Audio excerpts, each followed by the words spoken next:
Bonjour à tous, ça fait plaisir d'être en présentiel. Je crois que ça fait 7 mois que je n'ai pas fait un meeting en présentiel, donc je suis content d'être avec vous et je veux remercier la FEF et la SFD pour l'invitation. Mes liens d'intérêt. Alors pourquoi effectivement c'est important? Parce que comme vous savez, c'est une méta-analyse récente, vous voyez 50 000 diabétiques, ils ont une prévalence élevée de stéatose, environ 55%. Une prévalence élevée de NASH. Vous voyez tout de suite que la méta-analyse elle est passée à 10 études et moins de 1000 patients parce qu'il faut une PBH. Et 17%, et vous voyez surtout que l'intervalle de confiance il est extrêmement large, ce qui n'est pas étonnant. Une méta-analyse à 7 études avec moins de 500 patients, c'est tout à fait discutable. Quand on regarde par rapport à la population générale, vous voyez que ce soit l'incidence de la NAFLD, de la NASH et surtout de la fibrose sévère, elle est très supérieure à celle d'une population à risque. Néanmoins, comme vous savez, c'est la fibrose et pas la NASH qui prédit la mortalité. Vous voyez, c'est les patients F3 et F4 qui ont une mortalité diminuée. La mortalité, bien sûr, hépatique, ce qui n'est pas surprenant, mais également la mortalité des autres causes, notamment cardiovasculaires et cancer. Donc les enjeux sont que d'une part, la NAFLD doit être systématiquement dépistée chez les diabétiques de type 2 par un dosage des transaminases et une échographie, et ensuite, le diagnostic non invasif va essayer de détecter la fibrose avancée, car elle conditionne la survenue des complications et de la mortalité. Alors en pratique, quels outils et quels résultats? Tout d'abord, je veux vous dire que quand on regarde la littérature, vous voyez que la plupart des données sont faites chez des populations à risque où la prévalence du diabète de type 2 est de l'ordre de 30 à 60%. Les études à proprement parler chez les diabétiques avec une biopsie, il y en a moins de 10 dans la littérature. Alors, concernant la NASH, vous voyez les principaux scores. Celui qui a été le plus étudié, c'est la cyclotérokératine 18. Néanmoins, le message, c'est qu'aucun test est assez sensible et spécifique pour différencier la NASH de la stéatose. Concernant la fibrose, donc vous voyez qu'on a les tests sanguins et l'élastométrie. Je ne vais pas en détail, mais juste pour vous dire que je vais m'attarder sur quelques tests. Le FIB4, le NAFLD Fibrosis Score, les tests brevetés que vous connaissez bien, et le FibroScan. Vous voyez qu'on a des données avec des méta-analyses, plusieurs milliers de malades, que ce soit pour le FIB4, le NFS et le ELF, avec une méta-analyse indépendante, les Aurochs sont bonnes aux alentours de 0,8. Le souci en pratique, quand on utilise le FIB4 et le NAFLD Fibrosis Score, on a une très bonne valeur prédictive négative, et vous voyez que c'est à peu près 60% des patients. Ceux-là, ils n'ont pas besoin d'un spécialiste.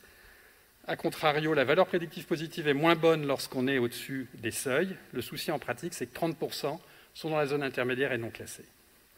Quand on compare les tests brevetés et non brevetés, on a 2 études françaises. Vous voyez que c'est plutôt à l'avantage des tests brevetés par rapport aux tests non brevetés. Néanmoins, quand on regarde cette étude qui est une comparaison dans la même population à grande échelle, c'est le programme Stellar, vous voyez qu'en fait, les performances n'étaient pas très différentes entre le ELF et le FIB4. Le souci, après, c'est la disponibilité et le coût pour pouvoir l'utiliser en pratique quotidienne. Concernant l'élastographie, vous voyez là encore, on a différentes techniques. Clairement, l'avantage en nombre, il est au FibroScan, mais il y a d'autres techniques tout à fait prometteuses et intéressantes, comme l'ARFI, le 2D Sharewave et l'élasto-IAM. Cependant, quand on regarde en pratique, en dehors du niveau d'évidence, comme vous savez, le FibroScan, vous pouvez également détecter la stéatose. Avec la sonde XL, le taux d'échec, il est à moins de 5%.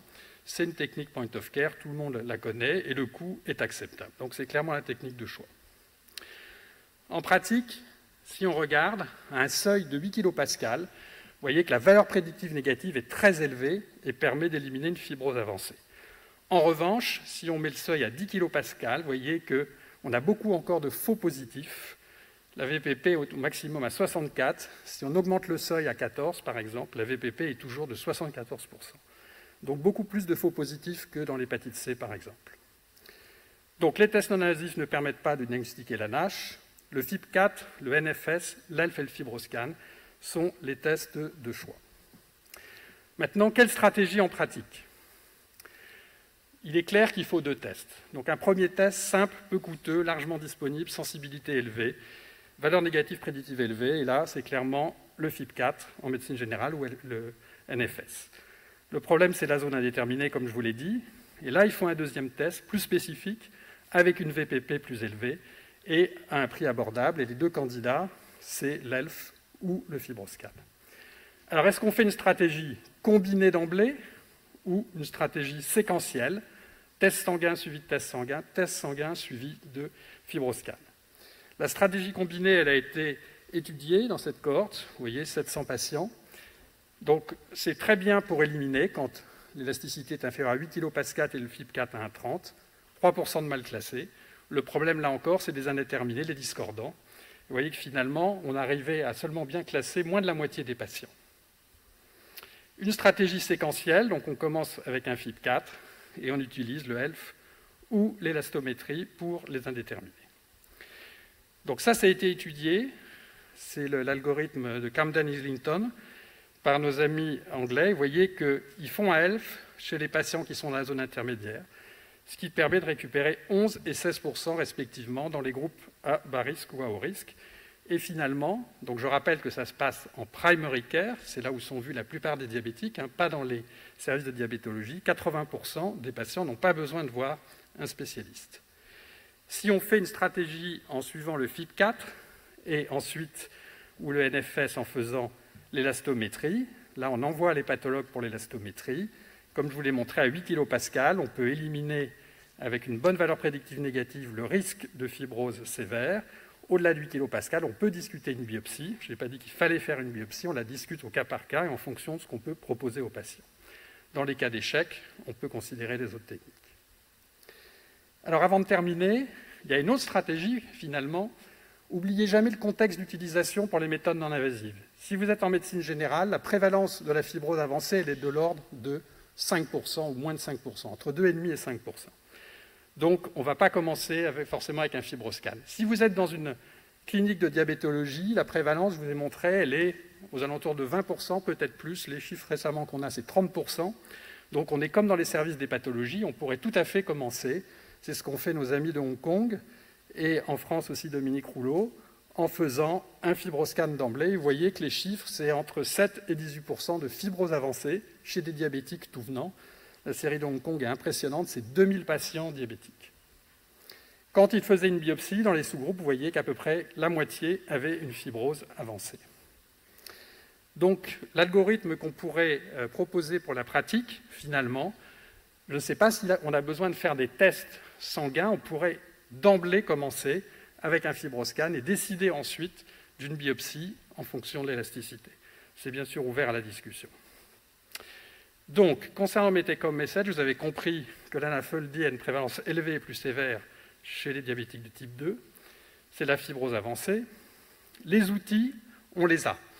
La course aux aurochs, elle est terminée. Ces outils, ils marchent, ils sont bien connus. Le seul souci, c'est qu'ils ne sont pas validés spécifiquement chez les diabétiques. Il y a quelques papiers qui suggèrent que les performances sont moins bonnes à explorer. Comme je vous le disais, compte tenu de la prévalence élevée de la fibrose avancée dans cette population, on pourrait d'emblée proposer l'utilisation d'un test spécifique comme le FibroScan. Néanmoins, pour être mis en place, il faut sensibiliser nos collègues diabétologues et surtout créer ce que les anglo-saxons appellent du linkage to care, ou des filières de soins avec des binômes, diabétologues et pathologues. Vous voyez que vous avez déjà un binôme sur scène. Je vous remercie pour votre attention.